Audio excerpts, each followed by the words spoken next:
Namaste. Welcome back to the session of Greek political thought. ಇದು ನಮ್ಮ ಕೊನೆಯ ಒಂದು ಸೆಷನ್ ಆಗಿರುತ್ತೆ. ಯಾಕೆ ಅಂತ ಹೇಳಿದ್ರೆ this is the last concept of Aristotle what I have taken up. This topic is about the classification of the governments which has been given by Aristotle. ವಿದ್ಯಾರ್ಥಿಗಳೇ, ಮೊದಲನೆಯ ಚಾಪ್ಟರ್ ಪೊಲಿಟಿಕಲ್ ಥಾಟಲ್ಲಿ ಫಸ್ಟ್ ಚಾಪ್ಟರಲ್ಲಿ ನಿಮಗೆ ಇದು ಒಂದು ಕೊನೆಯ ಕಾನ್ಸೆಪ್ಟ್ ಆಗಿರುತ್ತೆ, topic ಆಗಿರುತ್ತೆ, classification of the governments. So ಈ classification of the governments ಅಥವಾ ಸಂವಿಧಾನಗಳ ವರ್ಗೀಕರಣ ಅನ್ನೋದನ್ನು ಏನು ಅಂತ ನಾವು ಈ ಸೆಷನ್ನಲ್ಲಿ ಕಲಿತ್ಕೊಳ್ಳೋಣ. Aristotle states that the politician and a lawgiver is wholly occupied with the city-states, and the constitution is a certain way of organizing those who inhabit the city-states. Aristotle ಅವರು ಹೇಳೋ ಪ್ರಕಾರ ಒಬ್ಬ ಪೊಲಿಟಿಷಿಯನ್ ಆಗಿರ್ಬೋದು, ಒಬ್ಬ ಲಾ ಗಿವರ್ ಅವರು ಯಾವಾಗಲೂ ಸಹ ತುಂಬ ಆಕ್ಯುಪೈ ಆಗಿರ್ತಾರೆ. ಆ ಸಂವಿಧಾನ ಯಾಕೆ ಬೇಕಾಗುತ್ತೆ ಅಂತ ಹೇಳಿದಾಗ the organisation certain way organising those who inhabit the city states, ಅಂದರೆ ಅದನ್ನು ಸರಿಯಾಗಿ ದಾರಿನಲ್ಲಿ ಕರ್ಕೊಂಡು ಹೋಗಲಿಕ್ಕೆ ನಮಗೆ ಬೇಕಾಗಿರತಕ್ಕಂಥದ್ದು ಸಂವಿಧಾನ ಅಂತ ಅವರು ಹೇಳ್ತಾರೆ. And also he says that, see, the entire thing about the classifications of these governments we come across in his the book the work what he has written, that is about the politics. So ಅದರಲ್ಲಿ ನಾವು ಪೂರ್ತಿಯಾಗಿ ಕಾಣ್ತಾ ಬರ್ತೀವಿ. Okay, so ಇದರಲ್ಲಿ ಅವ್ರು ಹೇಳತಕ್ಕಂಥದ್ದು he defines the constitution. Constitution is nothing but the politia as a way of organizing the officers of the city states. So ಅದು ಏನು ಹೇಳುತ್ತೆ ಅಂತ ಹೇಳಿದ್ರೆ how to organise the things ಅನ್ನೋದನ್ನು ನಮಗೆ ಇಲ್ಲಿ ಹೇಳ್ಕೊಡ್ತಾ ಹೋಗುತ್ತೆ. ಆ್ಯಂಡ್ ಆಲ್ಸೋ ಹೇಗಿರಬೇಕು ಅಂದರೆ ಅಲ್ಲಿನ ಒಂದು ವ್ಯವಸ್ಥೆ ಅನ್ನೋದು ಹೇಗಿರಬೇಕು ಅನ್ನೋದನ್ನು ಸಹ it explains as very nicely. And particularly the sovereign office, ಅದರಲ್ಲೂ ಸಹ ಸಾವರಿನ್ ಆಫೀಸು ಅಂತ ಹೇಳಿದಾಗ ನೆನ್ಪಿಟ್ಕೊಳ್ಳಿ, ಅಧಿಕಾರ ಇರತಕ್ಕಂಥವರಿಗೆ ಇದು ಬಹಳಷ್ಟು ಅನ್ವಯಿಸ್ತಾ ಹೋಗುತ್ತೆ. ಯಾರು ಅಧಿಕಾರದಲ್ಲಿ ಇರ್ತಾರೆ ಅವರು ಹೇಗಿರಬೇಕು, ಅವರ ಅಧಿಕಾರಗಳು ಏನು, ಅವರು ಯಾವ ಕೆಲಸವನ್ನು ಮಾಡಬೇಕು, ಗುರಿಗಳೇನು ಅನ್ನೋದು ಇದು ಸಂವಿಧಾನ ತಿಳಿಸ್ಕೊಡುತ್ತೆ. Before attempting to distinguish types of the constitution we need to understand the two important questions which has been raised. Aristotle considered these two important questions here. Firstly, why does a city state come into being? So when he recalls the thesis he defended in the politics 1.2 only, ಅವರು defend ಮಾಡ್ಕೊಳ್ತಾರೆ, human beings are by nature political animals. ಯಾಕೆ city States, ಅದು ಯಾಕೆ ಬಂತು ಅಂತ ಹೇಳಿದ್ರೆ, ಯಾಕಂದರೆ ಮನುಷ್ಯ ಒಬ್ಬ ಅವನು ರಾಜಕೀಯ ಜೀವಿಯೂ ಹೌದು.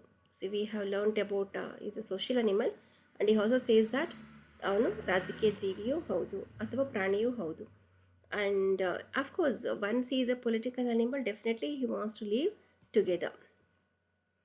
According to Aristotle, constitutions which aim at the common advantage are correct and just without qualification, whereas those which aim only at the advantage of the rulers are deviant and unjust, because they involve despotic rule which is inappropriate for a community of free persons. He also says that according to Aristotle, ಏನು ಸಂವಿಧಾನ ಅಂತ ಹೇಳಿದ್ರೆ it always aims towards the common advantages of the people. ಎಲ್ಲರಿಗೂ ಸಹ ಸಾಮಾನ್ಯವಾಗಿ it is advantages for each and everyone commonly. It is not meant only for one group, certain groupಗೆ ಮಾತ್ರ ಇದು help ಆಗುತ್ತೆ ಅಂತ ಏನೂ ಇಲ್ಲ.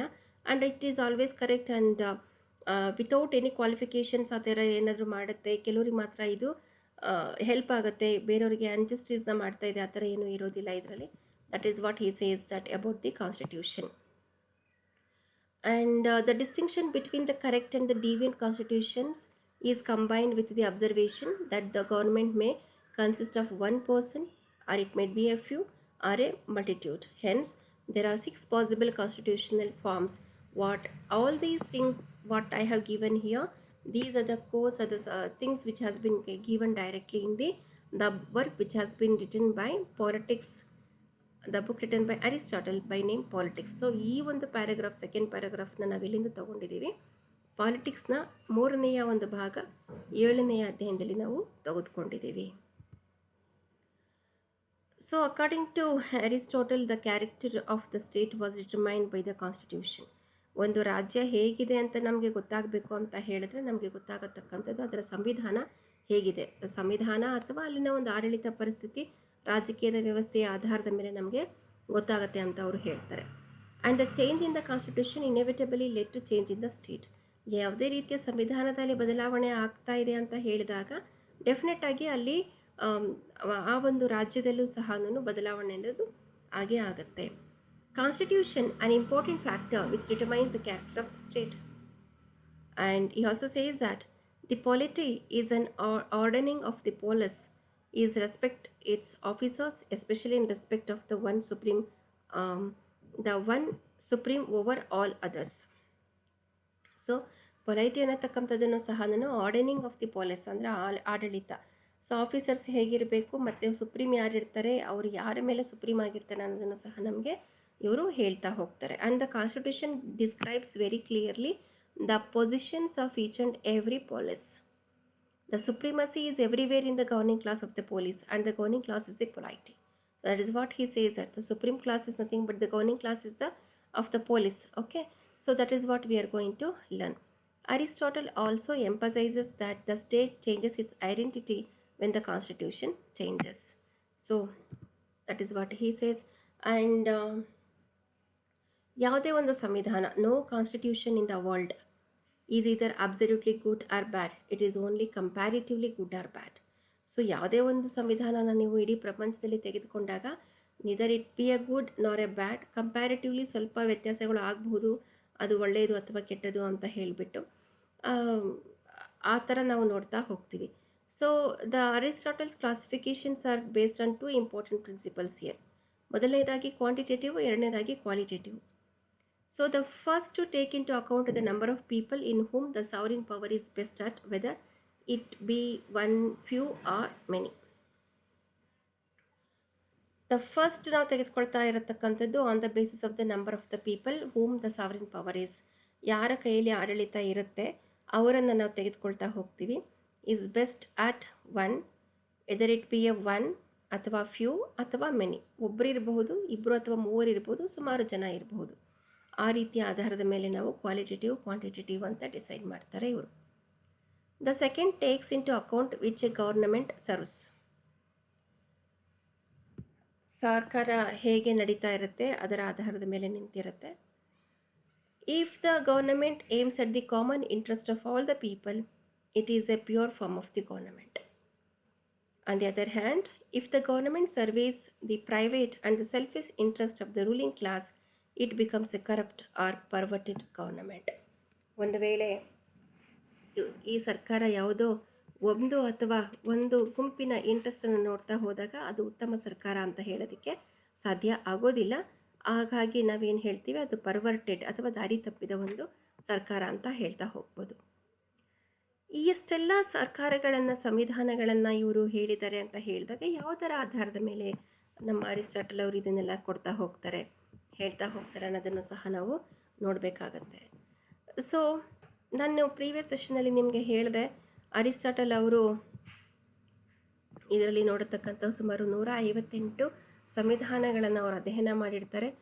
ಅದರಲ್ಲಿ ಅಧ್ಯಯನವನ್ನು ಮಾಡಿ ರಾಜ್ಯದ ಅತ್ಯುನ್ನತ ಕಾನೂನು ಯಾವುದು ಅಂತ ಹೇಳಿ ವ್ಯಾಖ್ಯಾನಗಳನ್ನು ಸಹ ಕೊಡ್ತಾ ಹೋಗ್ತಾರೆ. ಅದೇ ರೀತಿಯಾಗಿ ಉತ್ತಮವಾಗಿರತಕ್ಕಂಥ ಸರ್ಕಾರ, ಶುದ್ಧ ಸರ್ಕಾರ, ಕೆಟ್ಟ ಸರ್ಕಾರ, ವಿಕೃತ ಸರ್ಕಾರಗಳಂತ ಹೇಳಿಬಿಟ್ಟು ಅದನ್ನು ವಿಂಗಡಣೆಗಳನ್ನು ಮಾಡಿದ್ದಾರೆ. ಈ ರೀತಿ ವಿಂಗಡಿಸಬೇಕು ಅಂತ ಹೇಳಿದಾಗ ಸರ್ಕಾರದ ಉದ್ದೇಶಗಳನ್ನು ಅವರು ಆಧಾರವಾಗಿ ಇಟ್ಕೊಳ್ತಾ ಹೋಗ್ತಾರೆ ಅನ್ನೋದನ್ನು ಸಹ ನಾವಿಲ್ಲಿ ನೋಡಬೇಕಾಗತ್ತೆ. So it is based on the numerical formula, but they are carried on for selfish interest of the ruler rather than the interest of the community. Numerical ಫಾರ್ಮುಲಾನ ತೆಗೆದುಕೊಳ್ತಾ ಹೋದಾಗ ಅದು ಸೆಲ್ಫಿಶ್ ಇಂಟ್ರೆಸ್ಟ್ನ ತೋರಿಸ್ತಾ ಹೋಗುತ್ತೆ. ರೂಲರು ಬೇರೆಯವ್ರ ಮೇಲೆ ತೋರಿಸತಕ್ಕಂಥ ಅವರ ಮೇಲೇ ತೋರಿಸ್ಕೊಳ್ತಕ್ಕಂಥದ್ದು, ಆದರೆ ಕಮ್ಯುನಿಟಿ, ಸಮುದಾಯದ ಒಂದು ಇಂಟ್ರೆಸ್ಟ್ ಅನ್ನೋದು ಅವರಿಗೆ ಇರೋದಿಲ್ಲ. According to Aristotle, the polity was the best and the most practicable form of the government. Aristotle ಅವರಿಗೆ ಪೊಲಿಟಿ ಅನ್ನತಕ್ಕಂಥದ್ದು ತುಂಬ ಬೆಸ್ಟ್ ಆಗಿರತಕ್ಕಂಥ ಒಂದು ಸರ್ಕಾರ ಅಂತ ಅವರಿಗೆ ಅನಿಸ್ತಾ ಇರುತ್ತೆ. ಕಾರಣ ಇದು ಬಹುಜನರಲ್ಲಿ ಇರುತ್ತೆ. ಬಹುಜನರಲ್ಲಿ ಇರೋದ್ರಿಂದ ಅವರಿಗೆ ಇದು ತುಂಬ ಒಳ್ಳೆಯ, ಉತ್ತಮವಾಗಿರತಕ್ಕಂಥ ಒಂದು ಸರ್ಕಾರ ಅಂತ ಅನಿಸುತ್ತೆ. And healthy combination of liberty and wealth also. And he was even willing to have a monarchy. ಇವರು ಮೊನಾರ್ಕಿ ಜೊತೆಯಲ್ಲೂ ಸಹ, ಅಂದರೆ ರಾಜಪ್ರಭುತ್ವದಲ್ಲೂ ಸಹ ಇವರಿಗೆ ನಂಬಿಕೆ ಅನ್ನೋದಿರುತ್ತೆ. Aristocracy have a tendency to degenerate. Aristocracy ಅಂತ ಹೇಳಿದಾಗ ಶ್ರೀಮಂತರ ಒಂದು ಪ್ರಭುತ್ವ ಅಥವಾ ಒಂದು ಕೆಲವರಲ್ಲಿ ಇರತಕ್ಕಂಥ ಒಂದು ಪ್ರಭುತ್ವ ಅಂತ ಹೇಳ್ತಾ ಹೋಗ್ತೀವಿ, ಶ್ರೀಮಂತ ಪ್ರಭುತ್ವ. ಸೊ ಇದರಲ್ಲಿ ಏನಾಗುತ್ತೆ ಅಂತ ಹೇಳಿದ್ರೆ, it is a if the government service the private and the selfish interest of the ruling class, it becomes a corrupt and the perverted ಅಂತ ಹೇಳಿದೆ. I think this was a slide, I'm sorry. Have a tendency to degenerate. ಅರಿಸ್ಟೋಕ್ರಸಿ ಅಂತ ಹೇಳ್ತಾ ಇದೆ. ಅರಿಸ್ಟೋಕ್ರಸಿ ಅನ್ನೋದು ಕೆಲವರಲ್ಲಿ ಮಾತ್ರ ಇರುತ್ತೆ ಅಂತ ಹೇಳಿಬಿಟ್ಟು, the quality of moderation and stability with is characteristic feature of the polity. ಅಂದರೆ ಈ ಒಂದು ಅರಿಸ್ಟೋಕ್ರಸಿನಲ್ಲಿ ನಾವು ಏನನ್ನ ಪಾಲಿಟಿನಲ್ಲಿರತಕ್ಕಂಥ ಗುಣಗಳನ್ನು ನೋಡ್ತೀವೋ ಅದ್ಯಾವುದು ಇದರಲ್ಲಿ ಕಾಣೋದಕ್ಕೆ ಸಿಗೋದಿಲ್ಲ. He is in the opinion that no form of government or constitutions is permanent. There is a change. Aristotle also says that there is no question of any changes in the government or the constitution. The constitution, none of the constitutions are permanent, and there is a lots of changes, or there might be changes. The monarchy, Raja Prabhutva, which is a normal government generated in course of time. ಇವೆಲ್ಲ ಏನನ್ನು ಅವ್ರು ಹೇಳ್ತಾ ಇದ್ದಾರೆ ಅದು course of ಟೈಮಲ್ಲಿ ಅದೆಲ್ಲ ಉದ್ಭವ ಆಗಿರತಕ್ಕಂಥದ್ದು. And is replaced by, when there was a monarchy, it was replaced by the tyranny was replaced by the aristocracy, and vice versa, degenerates into oligarchy and polity into democracy. So ಅದಾದಮೇಲೆ ಅದು ಅರಿಸ್ಟೋಕ್ರಸಿಗೆ ಹೋಗುತ್ತೆ, ಅಲ್ಲಿಂದ ಆಲಿಗಾರ್ಕಿಗೆ ಹೋಗುತ್ತೆ, ಆಲಿಗಾರ್ಕಿಯಿಂದ polity ಬರುತ್ತೆ, polity is into democracy. Democracy is also not the ultimate solution and is replaced by monarchy. So once again ಇಲ್ಲಿ ಏನಾಗ್ತಿದೆ, ಈ cycle ಹೀಗೆ ಹೋಗ್ತಾ ಇರೋದನ್ನು ನಾವಿಲ್ಲಿ ಕಾಣ್ತಾ ಬರ್ತಾ ಇದ್ದೀವಿ. This process of change popularly known as Aristotle cycle of change. ಈ ಬದಲಾವಣೆಗಳು ನಾವೇನು ನೋಡ್ತಾ ಇದ್ದೀವಿ, ಒಂದು ವಿಧದ ಸರ್ಕಾರದಿಂದ ಮತ್ತೊಂದು ವಿಧದ ಸರ್ಕಾರಕ್ಕೆ, the changes what ever we are looking here, from monarchy to aristocracy, the tyranny to aristocracy, from there it is to oligarchy, polity and democracy, turning back to the monarchy. This cycle is called Aristotle's cycle of change. So these are the types of the government what I was mentioning, and it was existing in the period. ಅದನ್ನು ಸಹ ನಾನು ಇಲ್ಲಿ ಕೊಟ್ಟಿದ್ದೇನೆ. So you could see here monarchy was existing between 2000 BC to 1200 BC. Oligarchy was between 1200 BC to 600, tyranny 600 BC to 500, democracy 500 BC onwards. So this is the types of the government even Aristotle is speaking about. So what is the tyranny? ಹೇಳ್ತಾ ಇದೆ. This is a one table. You could see here there are three important columns what we come across. In the left side, first column, number of people having the power. In the middle column, it is a working in general interest. Third, working in personal interest. So you could see here there are two types of the governments what we come across. 6 types of the governments ಅಥವಾ constitutions ಅಂತಲೂ ಸಹ ನೀವು ಹೇಳ್ಬೋದು. ಇಲ್ಲಿ number of people 1. So that is the form, ಅದು working in general interest is a monarchial form of the government ಅಥವಾ ರಾಜ ಪ್ರಭುತ್ವ. Working in personal interest, tyranny is also there, ಅದಕ್ಕೆ ಸಮಾನವಾಗಿರತಕ್ಕಂಥದ್ದು ಟೈರನಿ. ಓಕೆ, ಸೊ ಅದನ್ನು ನಾವು ನಿರಂಕುಶತ್ವ ಅಂತಲೂ ಸಹ ನಾವು ಹೇಳ್ತಾ ಹೋಗ್ತೀವಿ. ಸೊ ರಾಜಪ್ರಭುತ್ವ, ನಿರಂಕುಶತ್ವ. ಎರಡನೇದಾಗಿ few, it is by few ಅಂದರೆ ಅಲ್ಪ ಜನಾಧಿಪತ್ಯ ಅಂತ ಕರಿತೀವಿ. ಸೊ ಅಲ್ಪ ಜನಾಧಿಪತ್ಯ ಅಂತ ಹೇಳಿದಾಗ ಆಲಿಗಾರ್ಕಿ ಅಂಡ್ ದಿ ಅರಿಸ್ಟೋಕ್ರಸಿ. ಶ್ರೀಮಂತ ಪ್ರಭುತ್ವ, ಯಾರು ಶ್ರೀಮಂತರು ಇರ್ತಾರೋ, ಯಾರು ಪ್ರಭುತ್ವ, ಅವ್ರ ಕೈಯಲ್ಲಿ ಪ್ರಭುತ್ವ ಅನ್ನೋದು ಇರುತ್ತೆ. ಮೆನಿ ಅಂತ ಹೇಳಿದಾಗ ಬಹುಜನರಲ್ಲಿ ಇರತಕ್ಕಂಥದ್ದು. ಸೊ ಬಹುಜನರು ಅಂತ ಹೇಳಿದಾಗ ಅದು ಪೊಲಿಟಿ ಆಗಿರುತ್ತೆ. ಪೊಲಿಟಿ ಜನತೆಯ ಒಂದು ಹಿತ ಸಾಧನೆ ಆದರೆ ಪ್ರಜಾಪ್ರಭುತ್ವ ಅಂತ ಆಗ್ಬೋದು, ಅಥವಾ it might be a mobocracy also, ಬಡವರ ಒಂದು ಆಧಿಪತ್ಯ. ಇದನ್ನು ನಾವೇನಂತ ಕರಿತೀವಿ, ಡೆಮೋಕ್ರಸಿಯನ್ನು we may call it as it is a the rule of poor people ಅಂತ ಬೇಕಾದರೂ ನೀವು ಹೇಳ್ಬೋದು. ಸೊ ಮೊದಲನೇದಲ್ಲಿ ನಾವೇನು ಹೇಳಿದ್ವಿ, ಮೊನಾರ್ಕಿ ಮತ್ತು ಟೆನರಿ, ದಟ್ ಲೀಡ್ಸ್ ಟು ಸೆಲ್ಫಿಶ್, ಅಂದರೆ ಅವರು ತುಂಬ ಸೆಲ್ಫಿಶ್ ಆಗಿರ್ತಾರೆ ಆ್ಯಂಡ್ ವಂಚನೆ ಮಾಡ್ತಾರೆ, ಮೋಸ ಮಾಡ್ತಾರೆ ಅಂತ. ಎರಡನೇದಾಗಿ ನಾವು ಕಾಣತಕ್ಕಂಥದ್ದು aristocracy and the oligarchy, that leads to ಒಂದು ರೀತಿಯ ಆಸೆ ಇರುತ್ತೆ ಅವ್ರಿಗೆ. ಸೊ ಪ್ರಾಪರ್ಟಿ ಇರ್ಬೋದು, ವೆಲ್ತ್ ಮಾಡ್ಕೊಬೇಕು, ಆ ರೀತಿ ಇರುತ್ತೆ. ಪೊಲೈಟಿನಲ್ಲಿ ಬಡವರ ಆಧಿಪತ್ಯ ಇರೋದ್ರಿಂದ and that leads to common interest ಅಂತ ಅರಿಸ್ಟಾಟಲ್ ಅವರು ಹೇಳ್ತಾರೆ. ದಿಸ್ 6 ಫೋಲ್ಡ್ಸ್ ಇವಾಗ ಏನು ನಾನು ನಿಮಗೆ ಕೊಟ್ಟಿದ್ದೀನಿ, ಇದರಲ್ಲಿ ಸಂವಿಧಾನದ ಬಗ್ಗೆ 6 ಸರ್ಕಾರಗಳ ಬಗ್ಗೆ, ಇದನ್ನು ನಾವೇನಂತ ಕರಿತೀವಿ ಅಂತ ಹೇಳಿದ್ರೆ, this is called the 6-fold classification which has been adapted from Plato Statesman. Says the stage for Aristotle's inquiry into the best constitution, although it is modified in various ways throughout the politics. ಅವರಲ್ಲೇ ಅವರು ಬಹಳಷ್ಟು ರೀತಿಯ ಬದಲಾವಣೆಗಳನ್ನು ಮಾಡ್ತಾ ಈ best constitutions ಅಂತ ಹೇಳಿಬಿಟ್ಟು, ಅಥವಾ ಈ 6 ಸರ್ಕಾರಗಳನ್ನು ಅವರು ಏನಂತ ಕರೀತಾರೆ, ದ 6-fold ಕ್ಲಾಸಿಫಿಕೇಶನ್ಸ್ ಅಂತಲೂ ಸಹ ಇದನ್ನು ಕರೀತಾರೆ. He observes that the dominant class in the oligarchy literally rule of the oligo, that is a few, is typically the wealthy, whereas the democracy literally rule of the demos, that is the people, it is the poor, so that these economic class should be included in the definition of these forms. Polity is later characterized as a kind of mixed constitution. ಯಾವ್ದು mix ಆಗುತ್ತೆ ಇದರಲ್ಲಿ? The rule of the middle group of the citizens, ಮಾಡರೇಟ್ಲಿ wealthy class, between the rich and the poor. ಆ ಕಡೆ ಈ ಕಡೆ ಮತ್ತು ಮಧ್ಯದಲ್ಲಿ ಇರತಕ್ಕಂಥವ್ರದ್ದು ಇಲ್ಲಿ ಮಿಕ್ಸ್ ಆಗ್ತಾ ಹೋಗುತ್ತೆ. I will take up for the Kannada medium students. Once again, in the last few minutes I'll be explaining in Kannada. Aristotle's constitutional theory is totally based on the theory of the justice, which is expounded in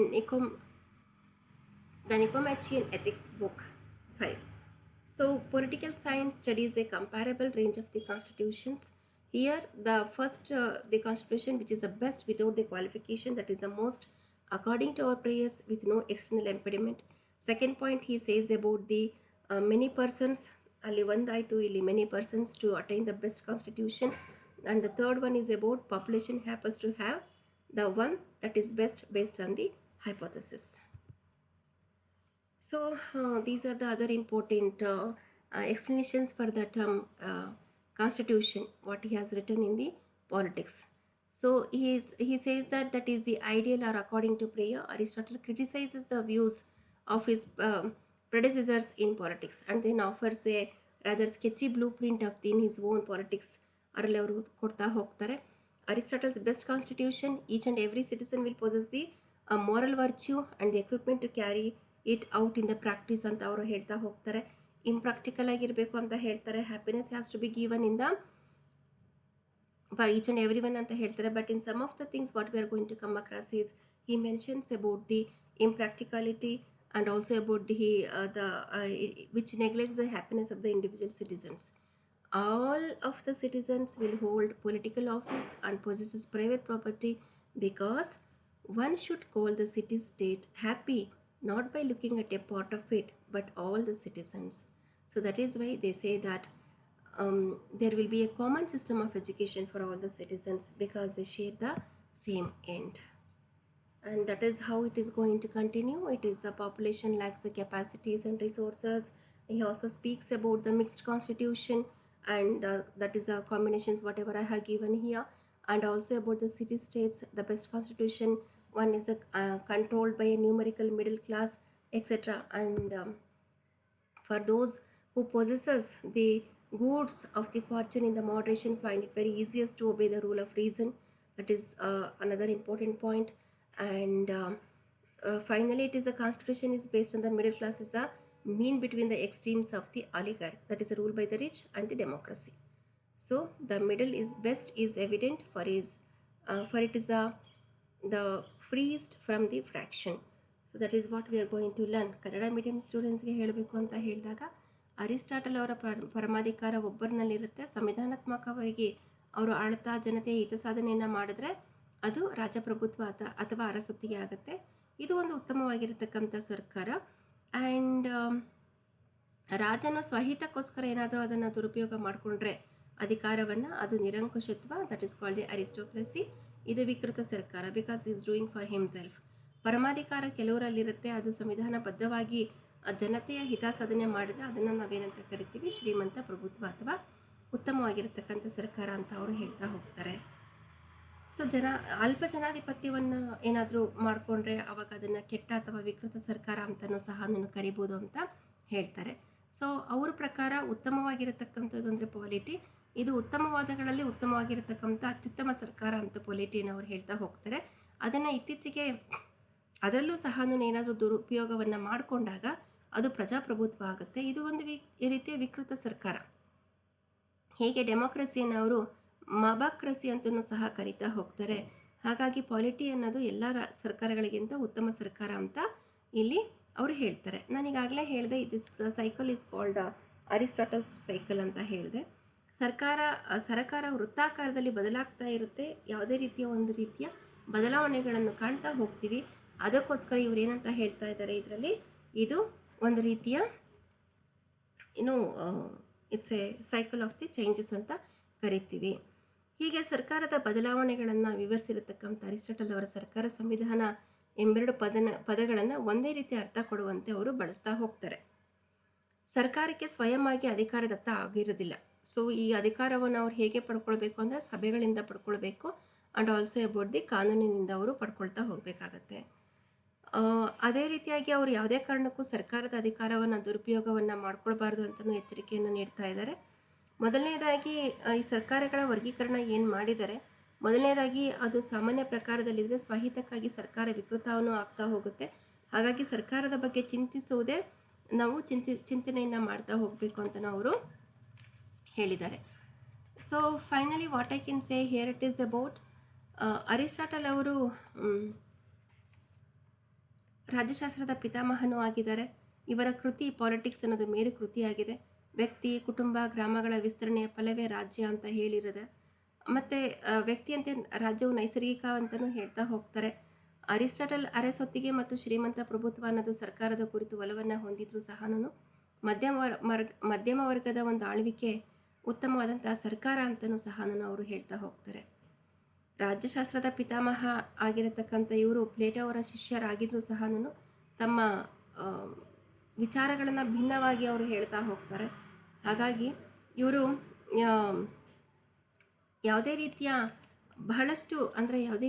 ಬಹಳಷ್ಟು ರೀತಿಯ ಒಂದು ಕೊಡುಗೆಗಳನ್ನು ಕೊಟ್ಟಿದ್ರೂ ಸಹ ಸ್ತ್ರೀಯರಿಗೆ, ವ್ಯಾಪಾರಸ್ಥರಿಗೆ ಪೌರತ್ವವನ್ನು ನಿರಾಕರಿಸೋದ್ರಿಂದ ಇವರ concepts ಎಲ್ಲ ನಾವೇನೆಲ್ಲ ನೋಡಿದ್ದೀವಿ ಅವುಗಳನ್ನು ನಾವು ಟೀಕೆಗೆ ಗುರಿಯಾಗಿರೋದನ್ನು ಸಹ ನಾವಿಲ್ಲಿ ಕಾಣ್ತಾ ಬರ್ತೀವಿ. So though the Aristotle has been treated as A father of the political science and he has contributed in his own ways to the subject political science. We are all lucky to read the concepts which has been built by the Aristotle. Aristotle ಅವರು ಯಾವುದು ಇಂಥ subject ಅವರು ಓದಿಲ್ಲ ಅಥವಾ ಮುಟ್ಟಿಲ್ಲ ಅಂತ ಇಲ್ಲ. He has contributed in various subjects, especially in the poetics, in the politics ಇರ್ಬೋದು, the republic ಅಲ್ಲಿ ಅವರು ಹೇಳಿರೋದಿರ್ಬೋದು. Everything has been developed by him, but still though he has contributed about and he speaks about the constitutions and all, he has not given any kind of prominence to the women and the labor class and all. So that's the only reason why his some of the concepts has been totally criticized, and it cannot be compared. Even though we have a democracy today, we are all living in a democratic period. idru sahanunu the way he has given importance for the middle class people, adralli ನಾವು ಇವತ್ತು ಏನು ಮಾಡ್ತಾ ಇದ್ದೀವಿ, we are giving priority for all the people. So that is why we should always thank for the contributions which has been made by either the Socrates or the Plato or the Aristotle. ಇವರು 3 ಜನ ಸಹ ಗುರು ಶಿಷ್ಯರೇ ಆಗಿರ್ತಾರೆ. ಇವರು ಕೊಟ್ಟಿರ್ತಕ್ಕಂಥ ಕೊಡುಗೆಗಳು ಅಪಾರ. ಅದರಲ್ಲೂ ಸಹ ರಾಜ್ಯಶಾಸ್ತ್ರದ ಒಂದು ಸಬ್ಜೆಕ್ಟ್ಗೆ ನಮ್ಮಂಥವರು ಓದ್ತಾ ಇದ್ದೀವಿ ಅಂತ ಹೇಳಿದಾಗ the way we think, the way we analyze the things and the concepts is entirely different from the others. We cannot even imagine. So that is what even he says here. So here also you could see here some of the slides I missed out. The middle constitution is therefore both more stable and more just than the oligarchy and the democracy. How beautifully he is explaining each and everything, and which has been related to the polity, mixed constitution, and which is the best constitution, etc. he has given here. The mixed constitution has been of the special interest of the scholars because it looks like the forerunner of the modern republican times. So as I just mentioned that it has been criticized. Why it has been criticized? It is not applicable to the present times. Aristotle considered democracy as a perverted form of the government. In modern time, democracy makes no reference to the qualification of the poverty of the people. Simply insists the principle of the equality. ಇವತ್ತಿನ ದಿನ ನಾವು ಬಡವರು ಯಾರು, ದೊಡ್ಡವರು ಅಥವಾ rich and poor, we are not going to have all such things. But because today we speak only about the equality. There is no question that who is a poor and who is the richest man here. And there is a confusion he offers only on classification of governments and not the states. He never mentioned about the states and all. he just mentions about the classifications of the governments and the constitutions. The distinction between aristocracy and the polity is mainly based on the numbers. So he speaks that what is a number, how many should be there, if it is a one ruler, many ruler, or few of them, etc. So that is another important point to criticize the same thing. In conclusion, it can be said that Aristotle's classification of the state has met with serial contamination at the hands of modern scholars, and he and his ideas are not fully applicable to the modern conditions. So this is what I am concluding for the topic modern governments or the modern classifications of the Aristotle. So here I have completed the first chapter about the Greek political thought. In the next sessions, I'll be taking up about the Roman political thought. So once you are done with these particular things, if it is a offline classes, we'll be having about the group discussions about all these things, comparisons which has to be made between the present era and the ancient Greek period or the modern era. ಈ ಥರ discussions ನಾವು ಚರ್ಚೆಗಳನ್ನು ನಾವಿಲ್ಲಿ ಮಾಡಬೇಕಾಗತ್ತೆ. Some revision classes has to be done along with the some the lectures and the your opinions, the students opinion about the Plato's concept of treating the women very equally, and the Aristotle's concept about not giving the priority for the women. All these things we need to learn in the classes, in the revision classes. So thank you students for listening to me. In the next I will take up the second chapter, that is about the Roman political empire. ಅದನ್ನು ತೆಗೆದುಕೊಳ್ತೀನಿ. So thank you again.